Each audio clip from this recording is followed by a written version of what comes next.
ಹಾಸನ ಜಿಲ್ಲೆಯಲ್ಲಿ ಹೃದಯಾಘಾತಕ್ಕೆ ಮತ್ತೊಂದು ಬಲಿಯಾಗಿದೆ. ಹೃದಯಾಘಾತದಿಂದ 52 ವರ್ಷದ ರೈತ ಸಾವನ್ನಪ್ಪಿದ್ದಾರೆ.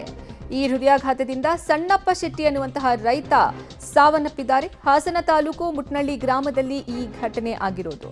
ಕುಳಿತಿದ್ದಾಗ ದಿಢೀರಾಗಿ ಅವರಿಗೆ ಎದೆ ನೋವು ಕಾಣಿಸಿಕೊಂಡಿದೆ. ಆಸ್ಪತ್ರೆಗೆ ಕರೆದೊಯ್ಯುವಷ್ಟರಲ್ಲೇ ಸಣ್ಣಪ್ಪ ಶೆಟ್ಟಿ ಸಾವನ್ನಪ್ಪಿದ್ದಾರೆ. ಜಿಲ್ಲೆಯಲ್ಲಿ 1.5 ತಿಂಗಳಿನಲ್ಲಿ 27 ಮಂದಿ ಹೃದಯಾಘಾತದಿಂದ ಬಲಿಯಾಗಿದ್ದಾರೆ. ಹಾಸನ ಜಿಲ್ಲೆಯಲ್ಲಿ ಹೃದಯಾಘಾತಕ್ಕೆ ಇದೀಗ ಮತ್ತೊಂದು ಬಲಿಯಾಗಿದೆ. ಹೃದಯಾಘಾತದಿಂದ 52 ವರ್ಷದ ಸಣ್ಣಪ್ಪ ಶೆಟ್ಟಿ ಅನ್ನುವಂತಹ ರೈತ ಸಾವಿಗೀಡಾಗಿದ್ದಾರೆ.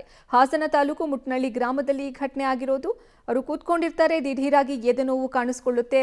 ಕೂಡಲೇ ಅವರನ್ನು ಆಸ್ಪತ್ರೆಗೆ ಕರ್ಕೊಂಡು ಹೋಗುವಂತ ವ್ಯವಸ್ಥೆಯನ್ನ ಮಾಡಲಾಗುತ್ತೆ. ಆದರೆ ಆಸ್ಪತ್ರೆಗೆ ಕರೆದೊಯ್ಯುವಷ್ಟರಲ್ಲಿ ಸಣ್ಣಪ್ಪ ಶೆಟ್ಟಿ ಸಾವನ್ನಪ್ತಾರೆ. ಈ ಮೂಲಕ ಹಾಸನ ಜಿಲ್ಲೆಯಲ್ಲಿ 1.5 ತಿಂಗಳಿನಲ್ಲಿ ಒಟ್ಟು 27 ಮಂದಿ ಈ ಹೃದಯಾಘಾತದಿಂದ ಸಾವನ್ನ ಅಪ್ಪಿದ್ದಾರೆ. ಹಾಸನ ಜಿಲ್ಲೆಯಲ್ಲಿ ಈ ಹೃದಯಾಘಾತಕ್ಕೆ ಬಲಿಯಾಗ್ತಿರುವವರ ಸಂಖ್ಯೆ ಈಗ ಏರಿಕೆಯಾಗಿದೆ.